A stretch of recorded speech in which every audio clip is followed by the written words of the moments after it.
How to block keywords on YouTube. Hi everyone and welcome back.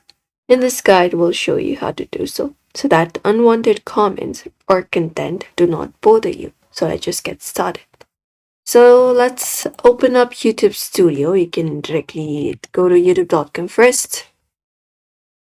And from here, look out for your profile in the top right and look out for YouTube Studio and head over and open it up.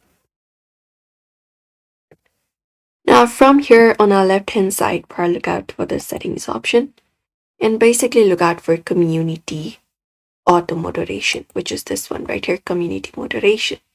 And here we can scroll to the blocked word section here and enter the words that you want to block, keywords. So you can just go and enter it up, something like this. And you can separate by commas what word you would like to add. Once you're okay with it, you can just go and click on save to apply the changes, and that will automatically hide comments containing those words on your videos. And that is it. Now the settings have saved and you've successfully blocked unwanted keywords on YouTube. So if this video helped you, like, comment, and subscribe for more tips and tutorials.